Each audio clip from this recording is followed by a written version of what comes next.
Olá amigos, muito boa noite. Hoje, segunda-feira, dia 4 de julho de 2025, aqui estamos nós.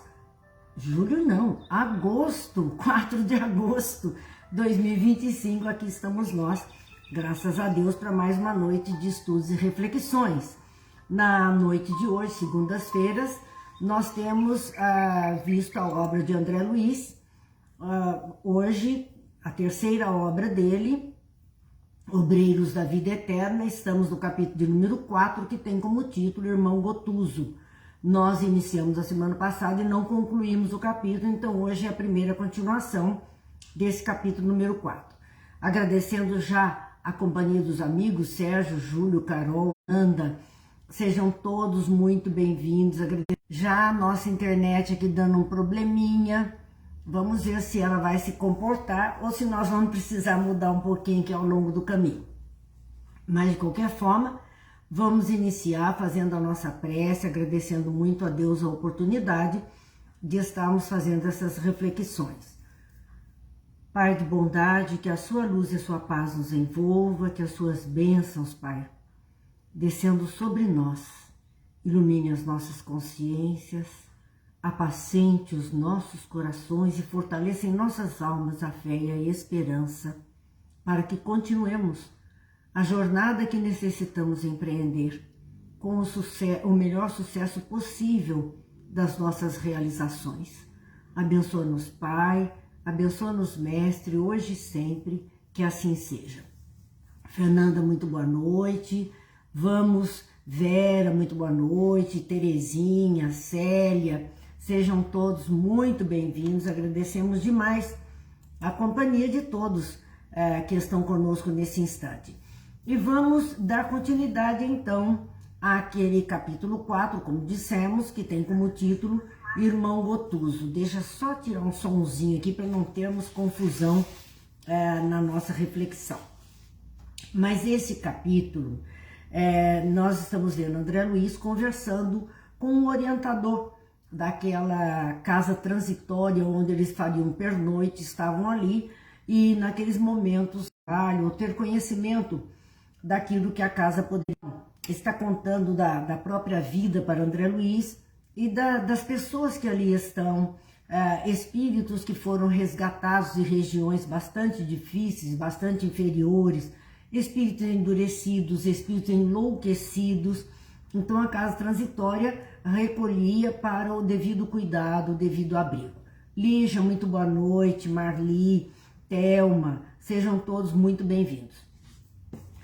E aqui então ele parou no momento, nós paramos a reflexão num trecho do capítulo onde dizia que o serviço era tão grande ali naquele local que todos os anos o dirigente tinha que ser substituído. Então haviam 2 dirigentes que se alternavam ano a ano, para após um ano de trabalho tivesse um ano de...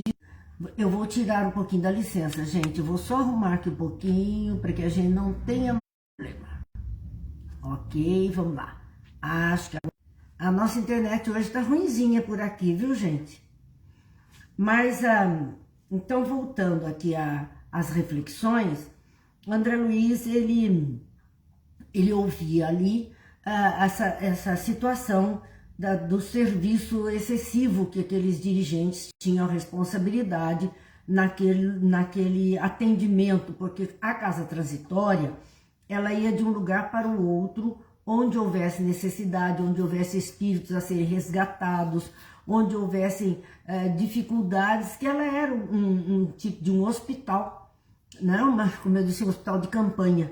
Eles iam onde era necessário acolher recolher esses espíritos que estavam ali em estado de sofrimento.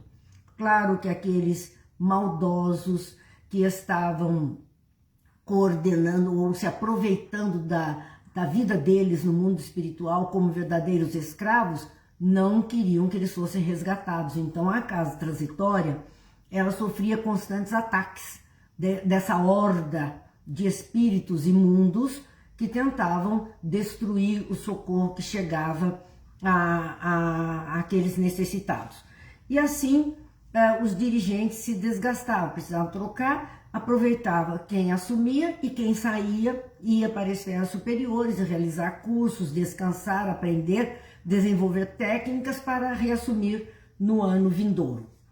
Então, Gotuso estava explicando tudo isso a André Luiz.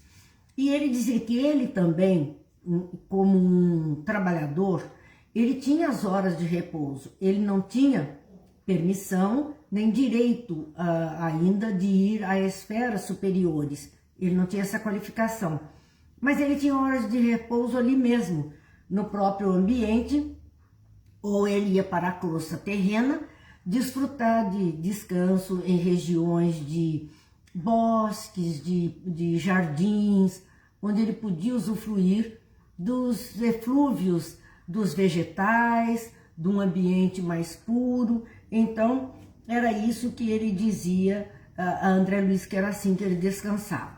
Vamos lá, Gil, Thelma, Terê, Marli, sejam todos muito bem-vindos, agradecemos demais a companhia dos amigos que estão conosco nesse instante.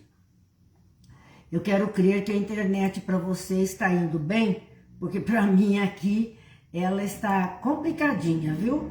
Eu não posso ver, estou conseguindo ver o comentário de vocês, mas nada além disso para mim. No entanto, vamos em frente do jeito que nós pudermos ir. Então, Gotuso explicava isso, André Luiz, dizendo que o oxigênio na crosta terrena, nessa região de plantas, de jardins, de bosques, era mais leve que aquele absorvido por eles naqueles locais em que a casa transitória se encontrava, que eram círculos abafados de transição, onde havia muitos resíduos de pensamentos humanos. Aquilo que nós dissemos, pensamento é matéria, e pensamentos negativos, pensamentos de ódio, pensamentos destrutivos, se transformam numa matéria muito pesada, muito densa. A nossa própria atmosfera terrena, nós sentimos isso muitas vezes.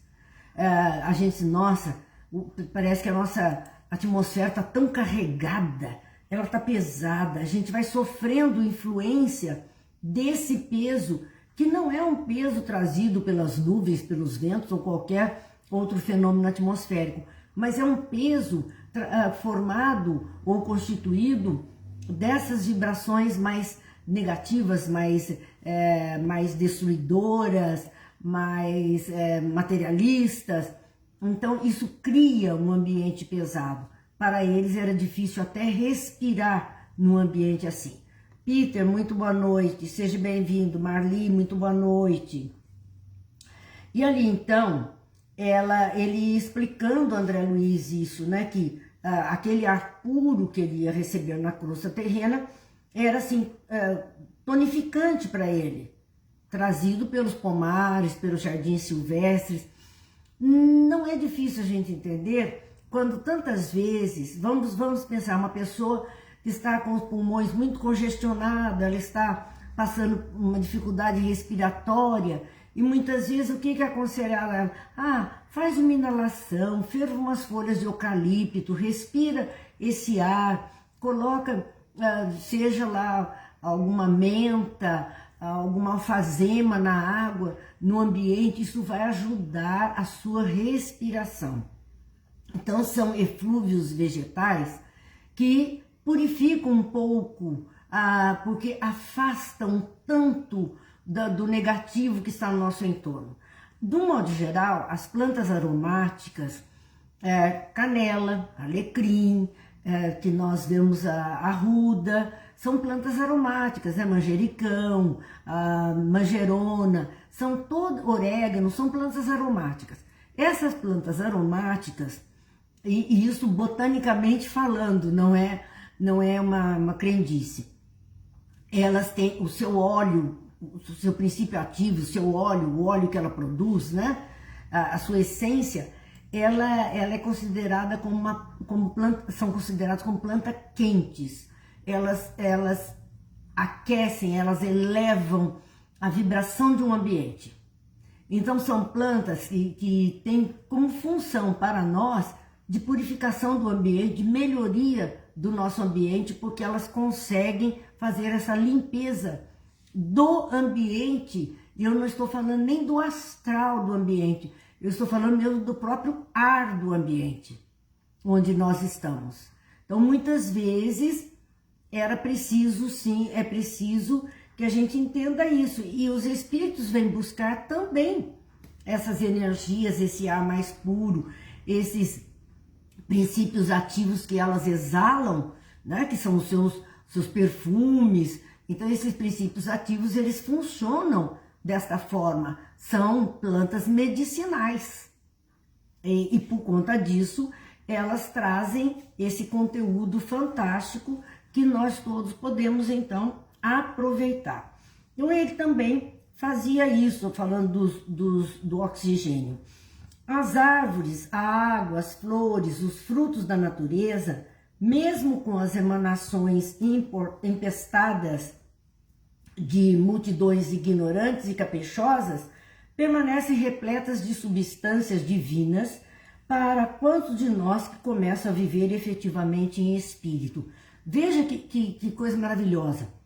As árvores, as águas, as frutas, elas têm esse poder de ofertar emanações que desempesteiam o ar em que nós estamos vivendo, a atmosfera que nós vivemos, que está empesteada de pensamentos ruins, pensamentos densos, pensamentos negativos, pensamentos de ódio, vibrações emocionais pesadas. Então ela está empesteada e essas plantas todas acabam por purificar esse ambiente, quer para os espíritos desencarnados, quer para nós, espíritos que estamos aqui encarnados.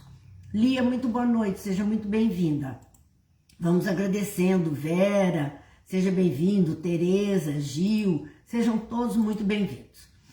E aqui, então, ele continua explicando, André Luiz, que o que o impede de... André Luiz questiona até, e ele fala sobre o que o impedia de ir a esferas mais altas. Como nós dissemos, dirigentes ali daquela instituição iam a esferas mais altas se recuperar. E ele tinha que ir à esfera inferior, que era a crosta terrena, usufruir disso que os vegetais poderiam trazer até ele. Então, o que é que impedia Gotuso de ir a esferas mais altas? O apego aos familiares. Veja como o apego, ele é âncora, ele prende. O apego nos prende a tudo que nós nos apegamos. Nós ficamos ali atados àquela situação, aquelas pessoas, aquela vivência. O apego, ele tem essa condição, né, de nos manter aprisionados. Então o apego aos familiares impedia de ir mais além.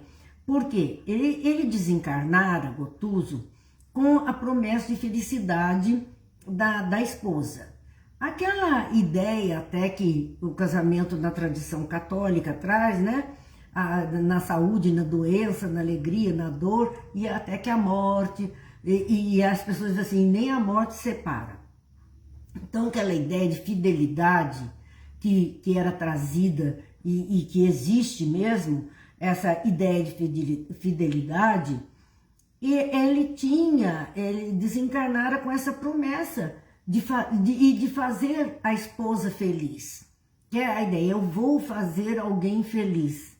A gente não faz ninguém feliz. A pessoa fica feliz, está feliz, se faz feliz. E não que o outro possa fazê-lo feliz. Não tem como nós trabalharmos isso para que o outro seja feliz. O outro sente felicidade, sente alegria, sente o prazer de estar junto. Então é por aí que ele começava, ele tinha uma promessa de fazer a esposa feliz. e de que não se separariam. Mas após ele vagar, né, semiconsciente na desencarnação, ele ficou 10 anos perdido. André Luiz ficou 8 na região umbralina, o Gotuso 10 anos ali perdido, sem saber bem o que estava acontecendo. Ele voltou lá e encontrou, após 10 anos, ele encontrou a esposa dele, casada com o primo Carlos, e os filhos dele gerenciando, então, negócios desonestos. Isso para ele foi um choque.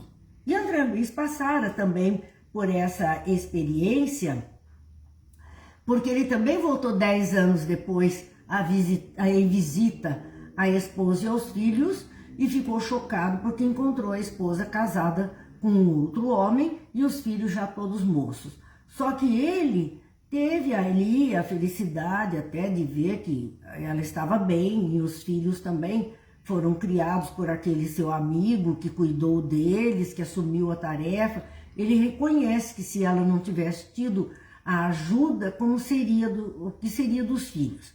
No caso do Gotuso, ela casara-se com o primo dele, um primo que já vivia próximo a eles quando encarnados. Então, e os filhos foram por um caminho não recomendável na questão de negócios escusos. E ele lamenta que até então, 10 anos ele fora visitar, e até aquele momento que ele estava ali conversando com André Luiz, ele não conseguia se libertar da mágoa que ele tinha da esposa. Porque ele ficou magoado de vê-la casada, porque ela jurou fidelidade a ele, e agora ela estava casada com outra pessoa. Casou com o primo, esse primo que agiu com segundas intenções por estar interessado e era desonesto.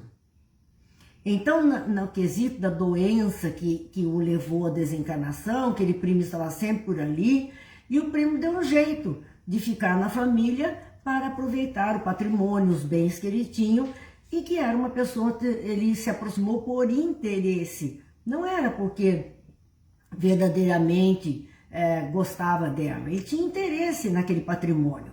Então, isso que ele não conseguia agora se libertar da mágoa que ele tinha para com ela. Ela jurou fidelidade e não foi fiel a ele. O primo era um aproveitador que dilapidou tudo e que os filhos dele estavam no mau caminho. Tudo isso fazia com que ele não saísse de perto da família, né? A sua preocupação com os familiares. André Luiz, então, resolve, comenta com ele que também ele passou 10 anos e comenta o que ele encontrou em casa, mas ele resolve mudar o rumo da conversa, porque essa conversa mais pesada, mais de tristeza, de sentimento, de mágoa, isso baixaria muito o padrão e até para o trabalho que eles tinham que realizar. Então André Luiz resolve mudar o rumo da prosa, né? O rumo da conversa. E ele vai questionar sobre o trabalho, deixar de falar da vida particular para falar sobre o trabalho. E ele então diz ali, né, a Gotuso, circunscreve-se o trabalho à assistência aos enfermos no setor de tarefas que lhes são atribuídas. Então, seu trabalho é só esse, dar assistência aos enfermos, aos doentes? Era essa a pergunta de André Luiz. E Gotuso, já também entrando por outro caminho, por outra conversação, diz ele, não, eu tenho outros campos de atividade. Não era só dar assistência aos doentes, porque eles estavam ali num pavilhão de criaturas doentes, né? E ele disse, não, eu realizo também outros trabalhos. Acho que eu não cumprimentei a Cláudia. Muito boa noite, Cláudia. E ali André Luiz vai fazer uma pergunta a ele a respeito da reencarnação. Vamos lembrar, em Missionários da Luz, que era outra obra de André Luiz, ele presenciou todo aquele trabalho da reencarnação de Sigismundo. Lembram-se? Missionários da Luz, capítulos 12, 13 e 14, ele está envolvido com a reencarnação de Sigismundo, que tinha sido um trabalhador de nosso lar, que deveria reencarnar para um reajuste aos corações que um dia ele feriu. E ali toda a espiritualidade, ele viu um processo reencarnatório com todos os seus detalhes. Então, ele vai agora, por isso ele se interessa. Se o outro já participou de algum processo reencarnacionista, uma tarefa reencarnacionista, porque ele, André Luiz, tinha visto uma só, a de Sigismundo. E ele contou para Gotuso o que ele vivenciou naquela experiência. Gotuso disse, sim, você conhece um caso de reencarnação de natureza superior. Veja, mesmo Sigismundo, sendo uma pessoa com comprometimentos passados, devendo voltar para uma reencarnação de reajuste, de resgate, ali ele ainda diz que são superiores, quer dizer que a coisa pro lado dele era muito mais pesada. Ele diz, um caso em que o interessado, que era na questão Sigismundo, se fizera credor da gentileza de vários amigos que o auxiliaram desveladamente. Sim, ele teve apoio de muitos amigos para poder realizar o processo reencarnatório. Ali, então, eles aqui acompanhamos situações dolorosas através de incidentes desagradabilíssimos para a sensibilidade.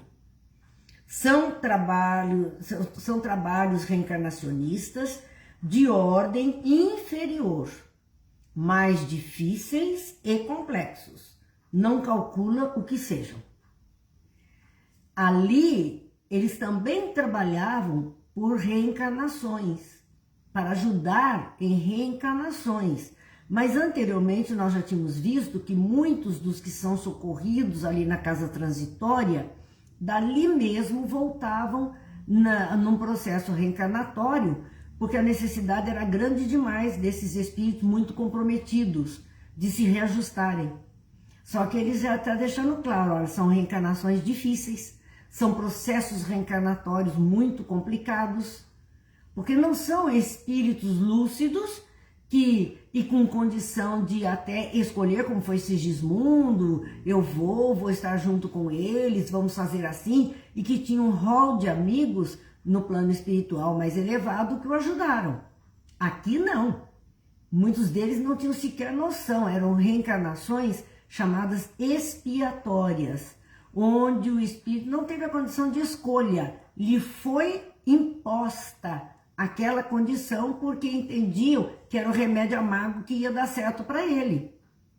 Então aquela condição reencarnatória é, vamos dizer, medicamentosa para curar esse espírito. Então ele não tem chance de escolher, é o que ele precisa. E ali eles canalizam tudo para que isso se realizasse. Por isso era mais difícil. A verdadeira mobilização de inúmeros benfeitores sábios e piedosos dos planos mais altos que nos traçam as necessárias diretrizes. Eles não faziam esse processo por conta própria. De planos superiores, espíritos generosos, amigos compassivos, bons, sábios, orientavam todo o processo. E eles cumpriam aquela tarefa. Por vezes, diz ele, surgem problemas torturantes no esforço de aproximação e ligação dos interessados ao ambiente em que serão recebidos, de tal modo deploráveis, sendo imprescindível o concurso de elevado trabalho dos obreiros, né? De elevado trabalho dos obreiros.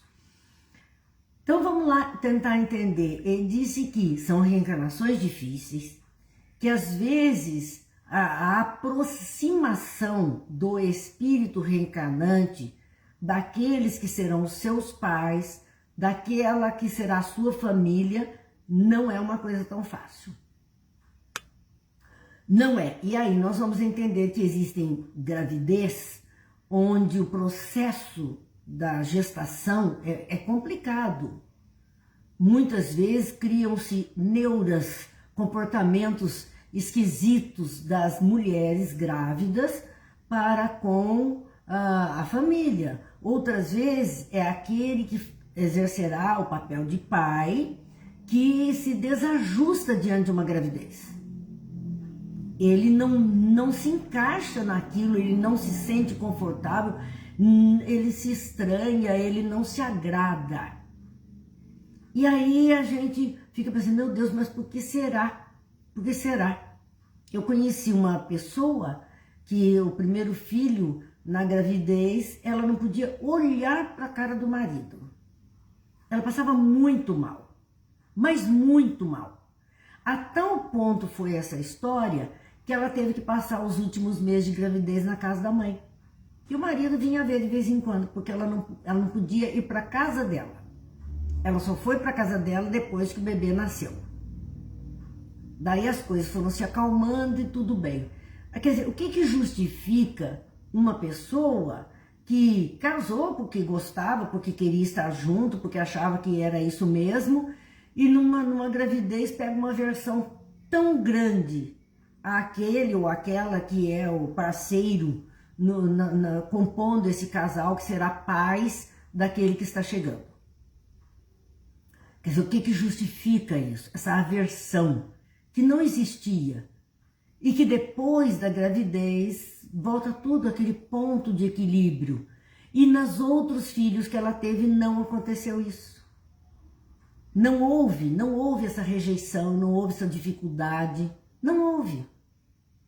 Então, cada caso é um caso, cada gravidez é uma gravidez. As mães que estão aqui conosco nesse momento sabem muito bem disso. Em cada gravidez há um comportamento, há uma disposição ou indisposição. Tudo isso acontece porque é a interferência do espírito reencarnante. Há uma interferência, é o psiquismo desse espírito interferindo no psiquismo materno e às vezes no psiquismo paterno também. A Rosa dizendo, às vezes a criança não quer esse pai, né? Claro, é o passado de cada um, como ela diz.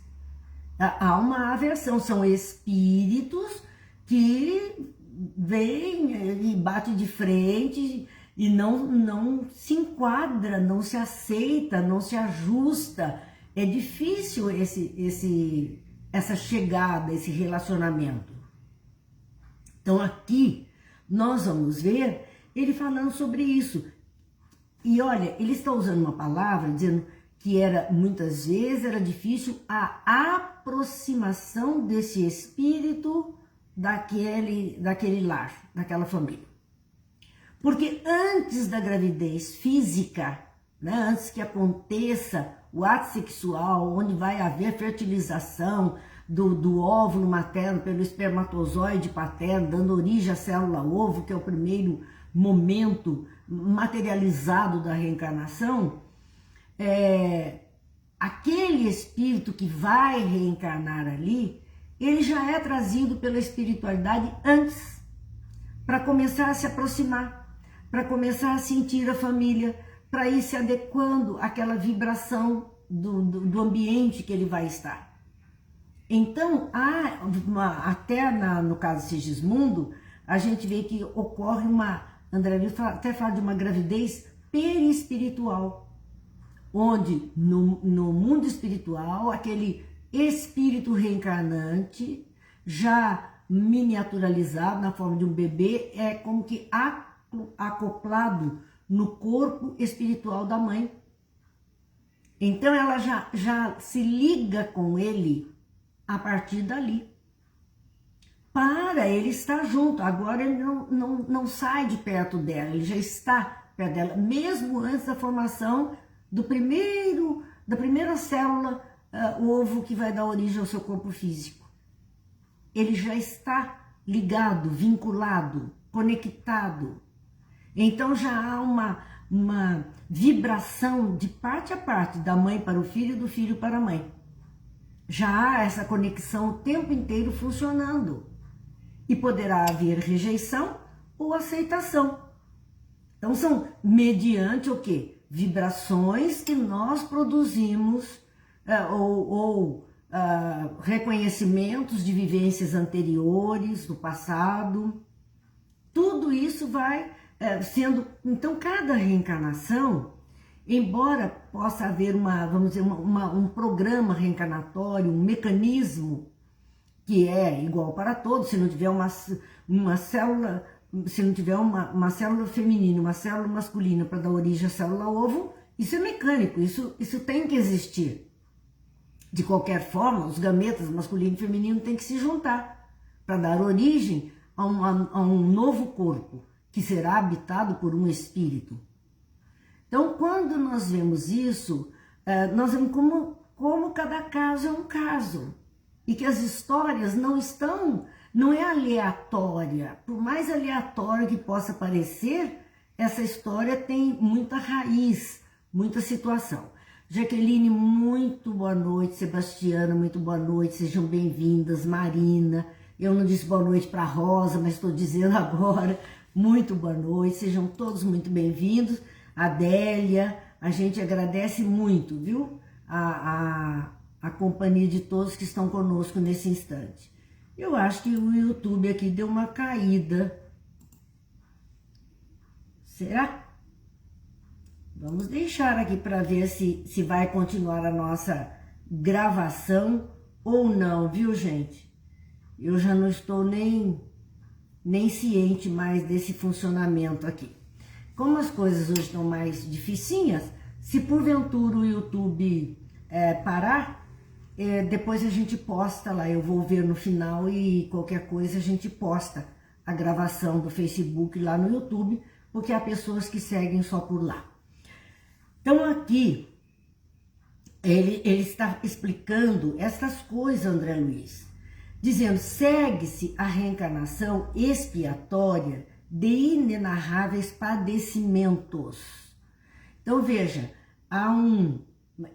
são vindo deste ponto de espíritos inferiores para imediatamente voltar à crosta terrena, ou na ocasião mais propícia, no primeiro momento puder voltar à crosta terrena pela reencarnação, eles serão alocados, né, dentro de um grupo familiar.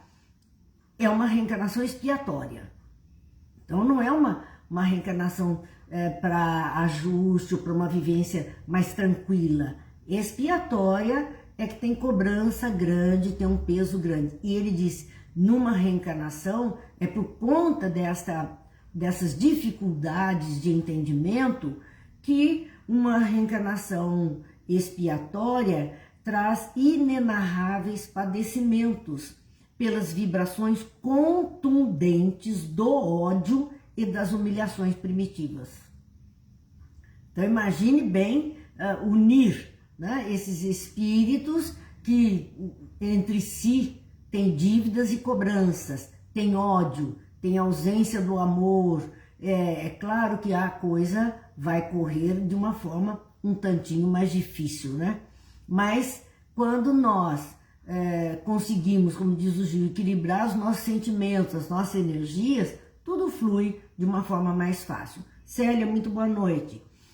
Na esfera, e ele vai falar do local em que André Luiz vive, que é a colônia Nosso Lar. Então ele diz assim, na esfera venturosa, olha como ele olha para o nosso lar, né? Como a gente talvez pensasse um céu, ou algo muito melhor do que o local em que nos encontramos. Na esfera venturosa que você habita, há instintos para considerar as sugestões da escolha pessoal. Então, há possibilidade em nosso lar, aqueles que estão vivendo em nosso lar, trabalhando, aprendendo, eles vão adquirindo méritos pelo trabalho, pelo aprendizado e acabam podendo escolher a reencarnação.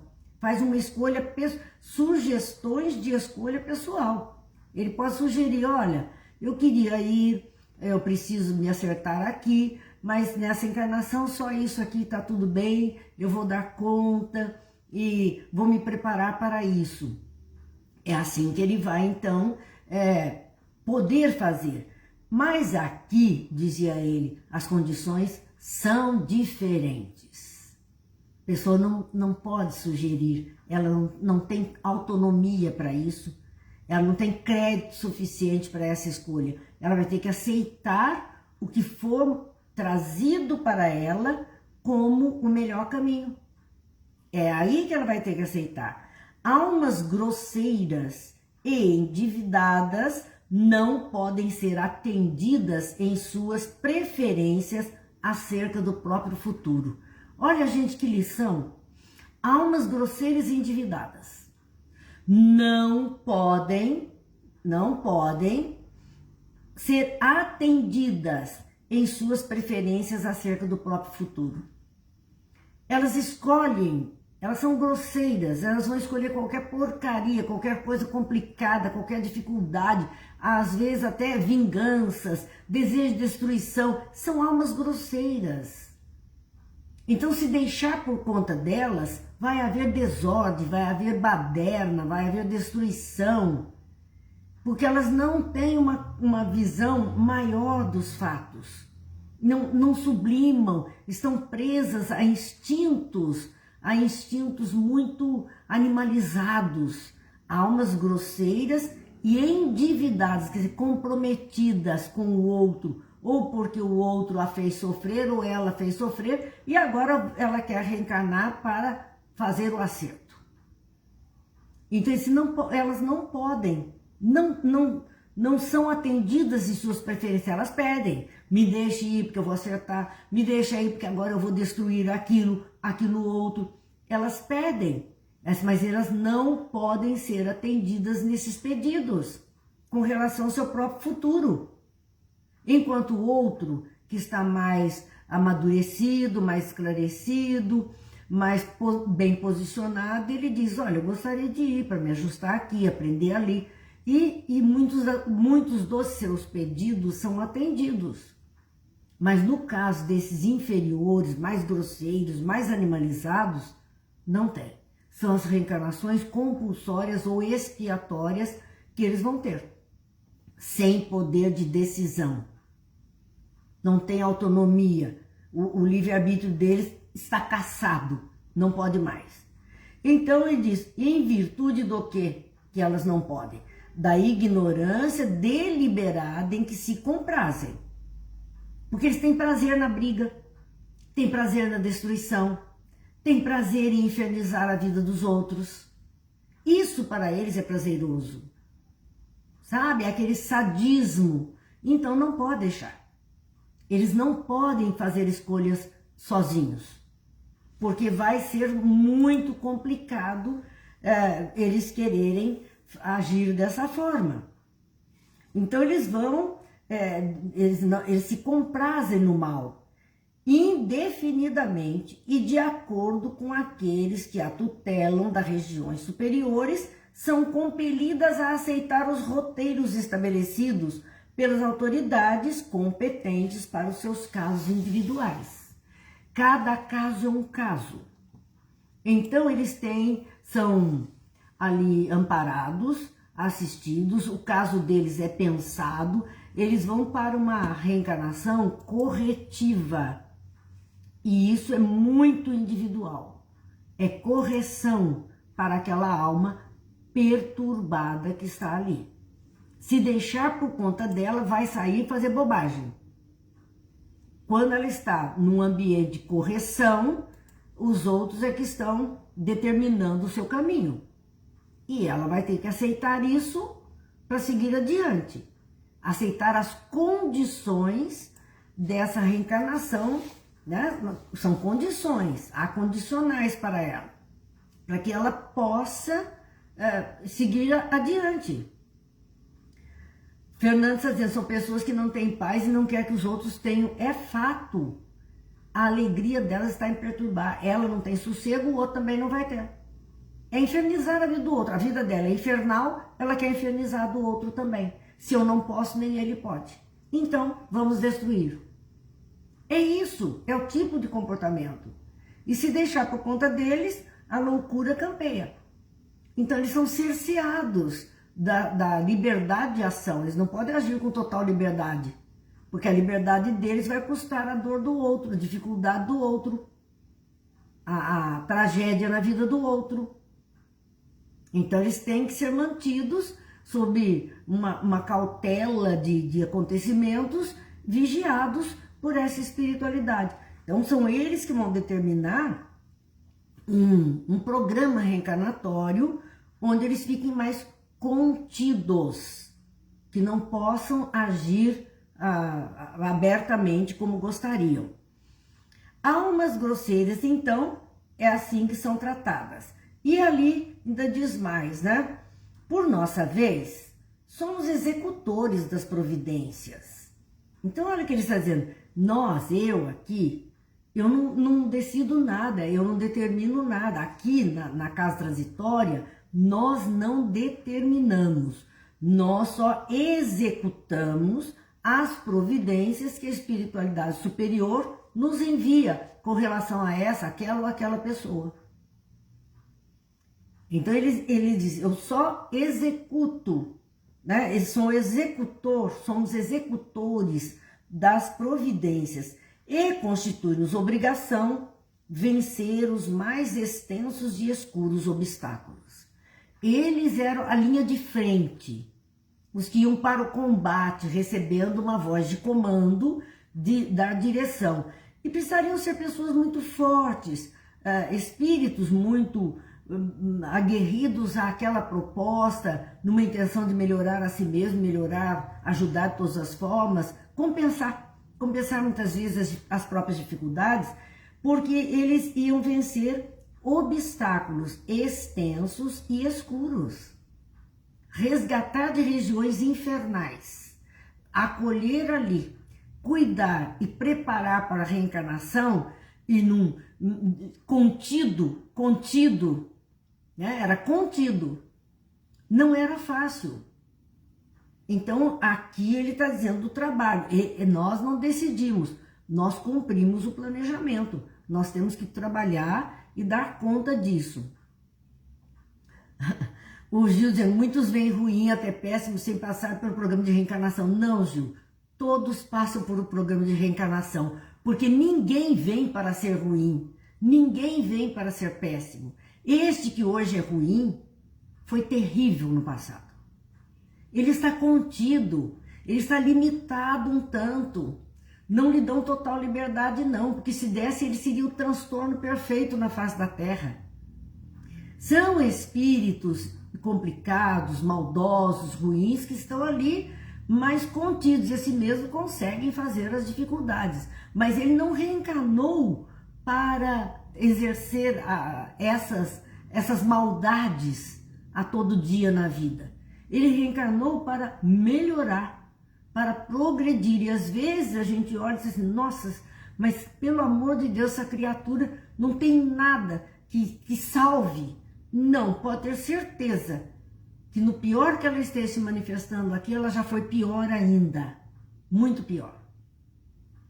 Então olha para o tamanho da história que está diante dos nossos olhos, que a gente vê criaturas assim, absurdas, mas todos reencarnam num processo de educação do espírito, de melhoria da criatura. Todos reencarnam sob uma programação, porque nós não nos reencarnamos.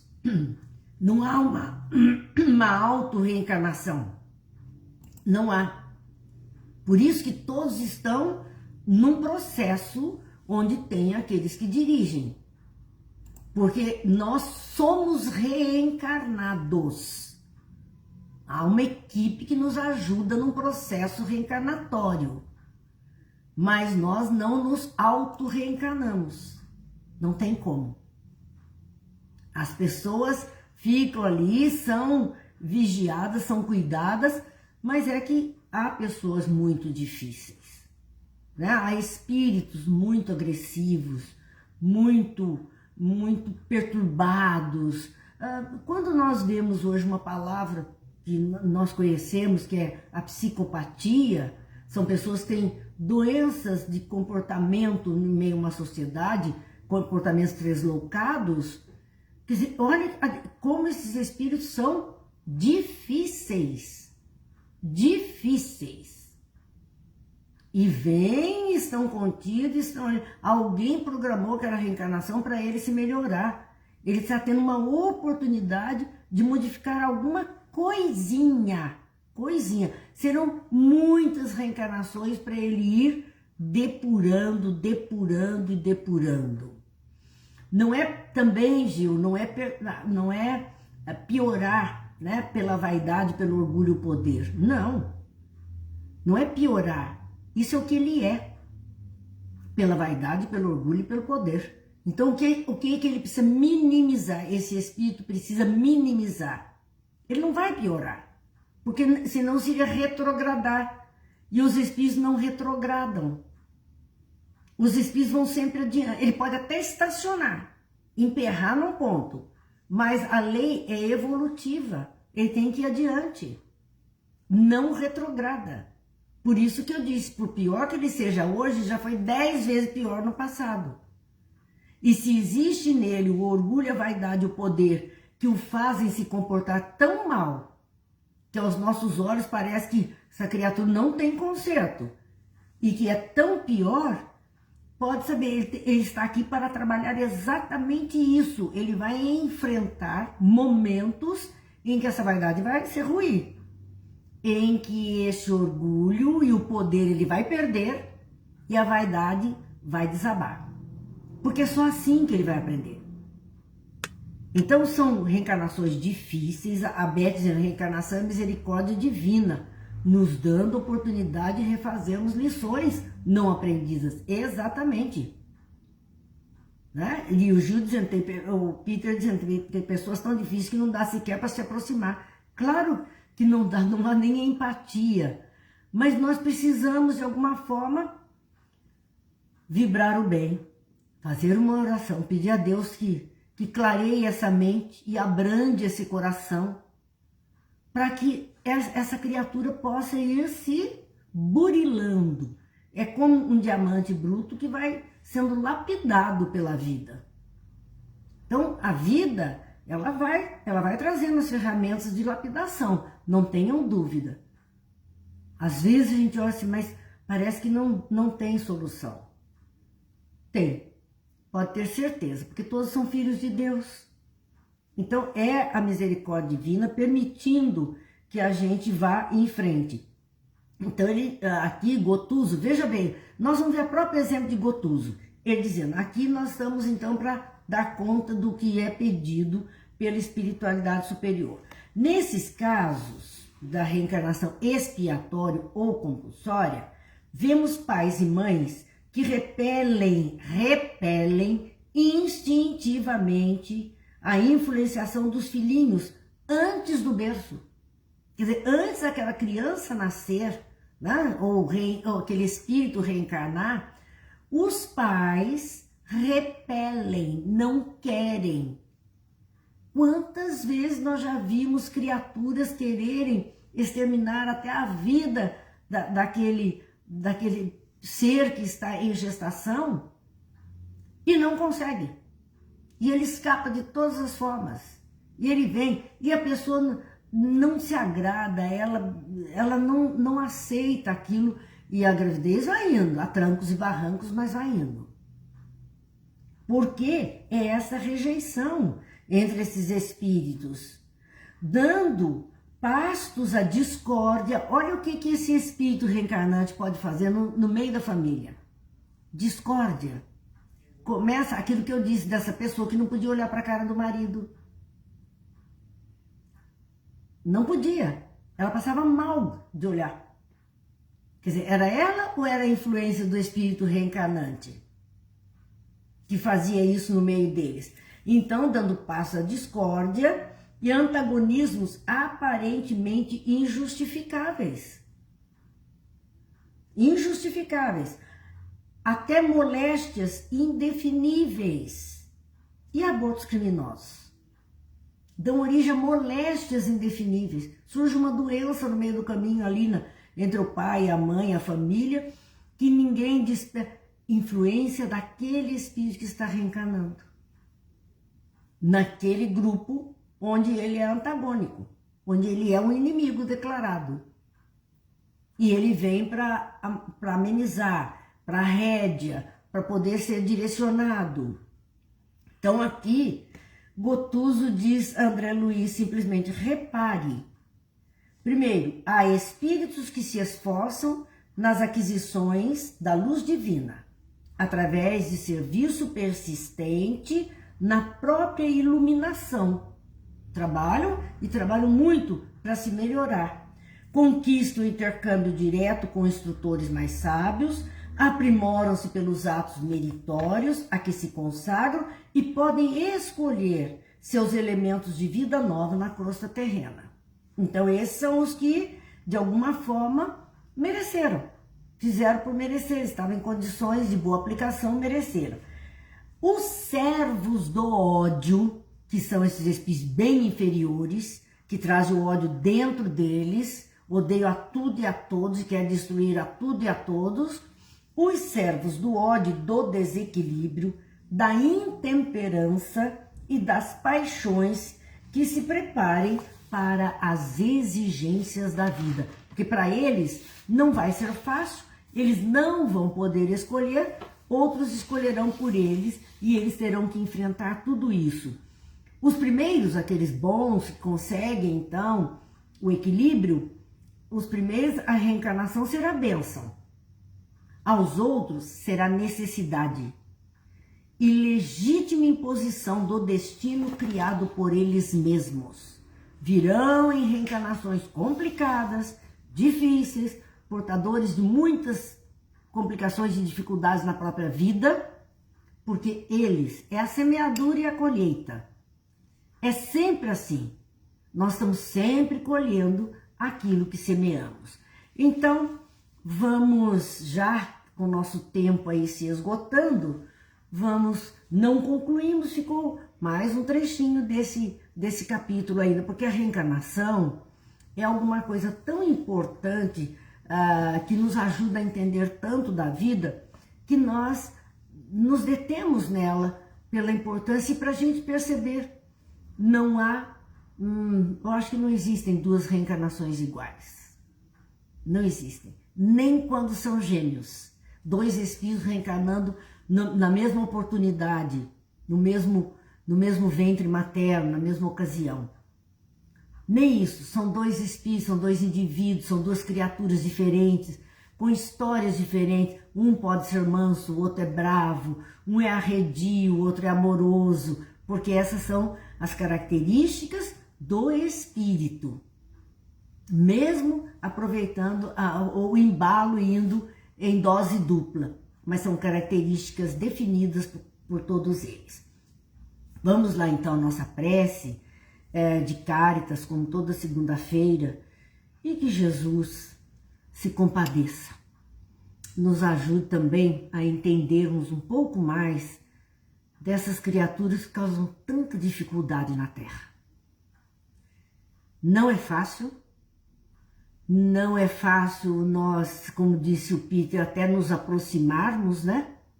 Não dá, mas a gente pode não odiar, a gente pode desejar que sigam a vida deles sem que a gente odeie, sem que a gente seja o elemento que cause mais dificuldade para eles. Vamos lá. Deus, nosso Pai, que sois todo poder e bondade, dai força àqueles que passam pela provação. Dai luz àquele que procura a verdade, pondo no coração do homem a compaixão e a caridade. Deus, dai ao viajor a estrela guia, ao aflito a consolação, ao doente o repouso. Pai, dai ao culpado o arrependimento, ao espírito a verdade, à criança o guia, ao órfão o pai. Senhor, que vossa bondade se estenda sobre tudo que criastes. Piedade, Senhor, para aqueles que não vos conhecem e esperança para aqueles que sofrem. Que a vossa bondade permita aos espíritos consoladores derramarem por toda a parte a paz, a esperança e a fé. Deus, Um raio, uma faísca do vosso amor pode abrasar a terra. Deixa-nos beber na fonte desta bondade fecunda e infinita, e todas as lágrimas secarão, todas as dores se acalmarão. Um só coração, um só pensamento subirá até vós, como um grito de reconhecimento e de amor. Como Moisés sobre a montanha, nós vos esperamos com os braços abertos. Ó poder, ó bondade, ó beleza, ó perfeição, e queremos de alguma sorte merecer a vossa misericórdia. Deus, dá-nos a força de ajudar o progresso, a fim de subirmos até vós. Dá-nos a caridade pura, dá-nos a fé e a razão, dá-nos a simplicidade, que fará de nossas almas o espelho onde há de se refletir a vossa divina imagem. Que Deus abençoe a todos, Jesus ilumine, uma noite de paz, luz nas nossas consciências para escolhas mais felizes, sentimentos mais brandos do coração, para que a gente consiga vencer esse turbilhão da vida que estamos vivendo. Deus abençoe a todos e até amanhã, se Deus quiser, assim nos permitir, quando juntos estaremos mais uma vez. Uma boa noite e obrigada pela companhia.